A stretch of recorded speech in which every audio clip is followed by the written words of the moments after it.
Good morning সকলকে। এখন বাজে হচ্ছে 8:18 আর কাল থেকে হচ্ছে আমি কোনো ভিডিও বানাইনি, তো সেই কারণে হচ্ছে এখন ভিডিও করছি আমি।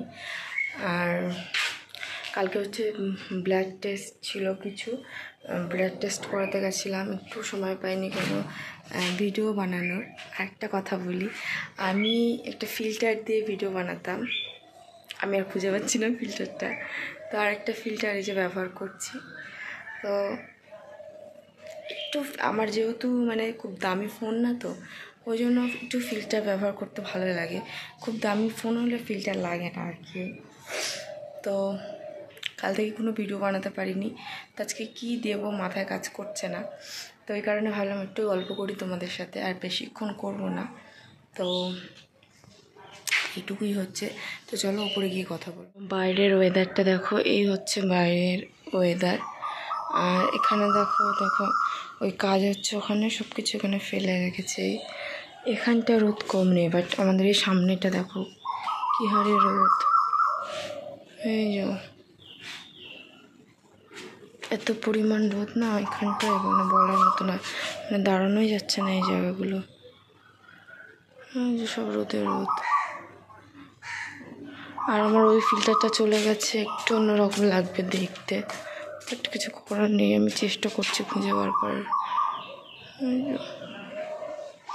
তো চলো উপরে যাই, গিয়ে কথা। কালকে আমাদের বাড়ি থেকে বেড়াতে হচ্ছে 9টা 9:30 মতো বেজে যায়। ওখানে পৌঁছায়, সমস্ত কিছু ব্লাড নেয়। আর যখন আমার ব্লাড নেয় না, মানে কি বলবো বলো, 6টা না 7টা ব্লাড নেয়। মানে একটা মোটা সিরিঞ্জ এই হাতটা থেকে নিয়েছে, ঢুকিয়েছে, আর সেটা থেকে এরকম টানছে একটা বোতল।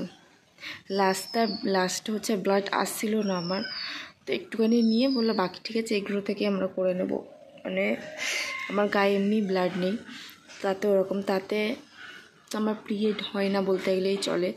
তার মধ্যে আবার দেখলাম এ মাসে অল্প একটু মানে প্যাডস নিলে হচ্ছে না, নর্মালি এরকম বাথরুমে যাচ্ছি দেখছি একটু ফোটা মতো হচ্ছে, তার জন্য ইউরিনটা নিল না, বললো ওটা পুরো বন্ধ হলে তারপর নেবে।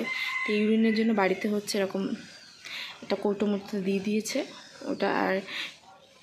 আর হচ্ছে সুগারের একটা লাস্টে পিপি যে টেস্টটা ছিল খেয়ে দিয়ে, এবার তার আগে আমার আলট্রাসাউন্ড ছিল হোল অ্যাবডোমেন। হয়েছে কি, মানে আমি সে কখন মানে জমা দিয়ে বসে আছি ওই প্রেসক্রিপশান এগুলো, সে আমার আগে রুগী নিয়ে যাচ্ছে, অনেকে প্রেগনেন্ট ছিল তাদেরকে। এবার হয় কি, প্রেগনেন্ট মহিলাদের আমি বুঝি কষ্টটা, বাট তাদের তো আর টয়লেটটা চেপে ধরে রাখতে হয় না। নর্মাল আমাদের যেটা হয় কি, টয়লেটটা চেপে ধরে রাখতে হয়, সেই অবস্থা করে, প্রচণ্ড কষ্ট হয়। এর আগে আমি 2বার করেছি, সেম কষ্ট পেয়েছি, আর কালকে তো মারাত্মক লেভেলের কষ্ট পেয়েছি। মানে আমি আর টয়লেট চেপে রাখতে পারছি না। আমি করে এসেছি একবার, আবার পেয়েছে, আবার করে এসেছি, আবার পাচ্ছে। এবার এত কোনো টয়লেট পেলে তো আর পরে করা যায় না। অলরেডি আমার 2 লিটার জল খাওয়া হয়ে গেছে, তখন অলরেডি 3টে বেজে গেছে। অনেক আগে নিয়ে নিচ্ছে আমাদের আগে। আমি আর বুঝতে পারছি না, আমার না সত্যি কান্না এসে গেছে।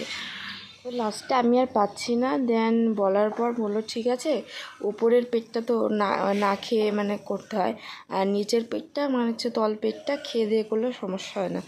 দেন এবারে আমি তো আর বসতেই পারছি না, তারপর আমার টয়লেটের হালকা বেগ পাচ্ছিলো, তারপর আমাকে ভেতরে নিয়ে গিয়ে বেডে শুইয়ে দিয়েছে।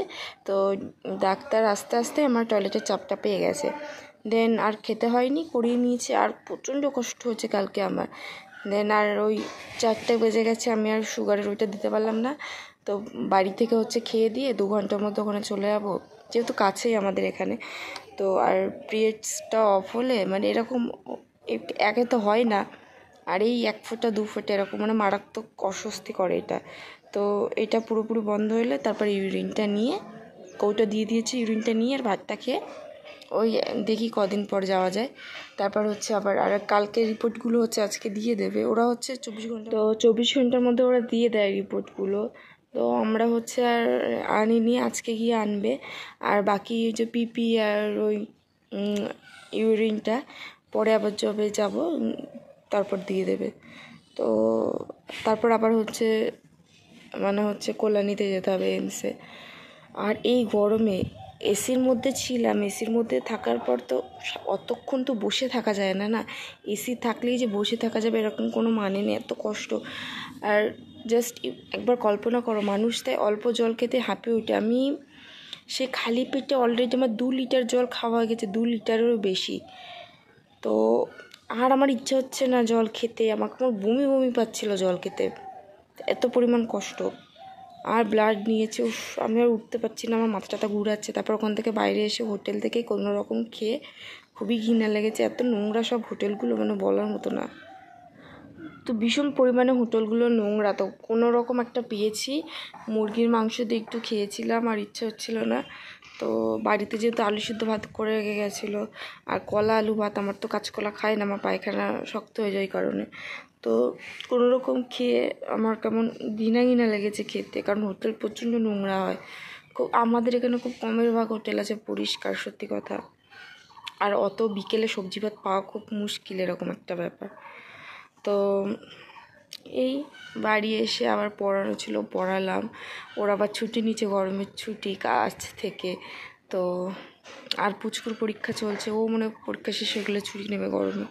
তো এই মুহূর্তে এখন মানে কাজ ফাজ ফাঁকা আছে, সত্যি কথা বলতে। আর সকালের এখন আমার ঘর ফার ঝাড় দেওয়া হয়নি, বাসি ঘর, বাসি মুখটুকু ধোয়া হয়নি। জাস্ট আমি কথা বলতে চলে এলাম, কারণ কালকে একটু ভিডিও বানানো হয়নি, কিছু কথা বলা হয়নি। দেখো আমি ছাদে বসে কথা বলছি, ছাদে কি পরিমাণ রোদ। আর ওই দেখো আমি ভাবছি এরা আসে তো ছাদে, এই কোণার দিকে একটা বাটিতে করে জল ফল আমি দেবো একটু পরে, কারণ ওদেরও তৃষ্ণা পায় জলের, না ওরা তো মানুষের মতো গিয়ে বলতে পারে না আমাদেরকে জল দাও, পরিষ্কার জল দাও, জল খেতে পারে না, নর্দমা জল ফল ওদের খেতে হয়। তো আমাদের নর্দমার জল এমনি পরিষ্কার, যেটা আমাদের ড্রেন মতো। তো কিন্তু বাট এখানে আমি একটা দিয়ে দেবো, আর আমাদের নিচে একটা দিয়ে দেবো। আর এই হচ্ছে আকাশ, দেখো একদম যা পরিমাণ কালকে রোদ গেছে, যা হয়েছে। আমরা বাইরে ছিলাম তো গাত পা কেমন জ্বালা করছিল, মানে রীতিমতো। তার মধ্যে একটা কথা বলি, তার মধ্যে হয়েছে কি, আমরা ওখান থেকে হচ্ছে একটা টোটোওয়ালাকে ডেকেছি। তো বললাম এই পর্যন্ত যাবে, আমরা যেখানে যাব, বললো হ্যাঁ। তো দেখলাম কোনো প্যাসেঞ্জার আসেন, তো বলছে তাহলে চলো আমাদেরকে তাহলে করে নিয়ে চলো, বেশি টাকা নেবো। উনি কী করেছে, রিজার্ভ করে নিয়ে যাওয়ার পর একটা মেয়েকে তুলেছে, তোলার পর যেখানে নিয়ে যাওয়ার কথা সেখানে তো নিয়ে গেল না, তার কত আগে ছেড়ে দিয়েছে। আমি না ভাবছিলাম ওকে ঝগড়া করবো বা কিছু, তারপরে ভাবলাম ওই রোদে দাঁড়িয়ে কে ঝগড়া করবে ওখানে বলো। তবে এতটুকু একটা কথা বলবো, যে কোনো মানুষের খাটনির পয়সা ফাও নিলে সেই পয়সা না মানে ভোগে টিকবে না।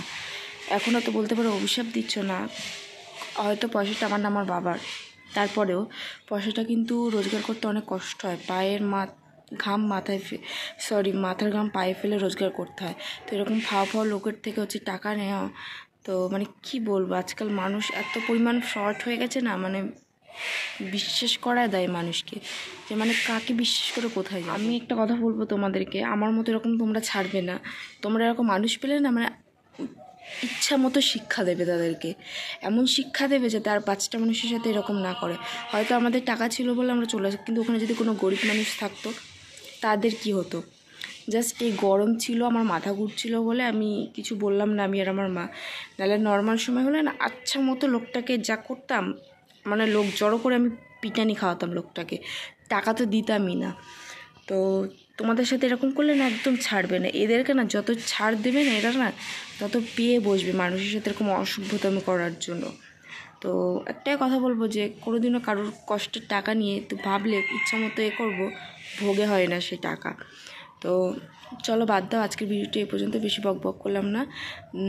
নতুন হলে আমার চ্যানেলটাকে অবশ্যই সাবস্ক্রাইব করো। টাটা বাই বাই, দেখাবে নেক্সট কোনো ব্লগে বা ভিডিওতে। আল্লাহ হাফেজ।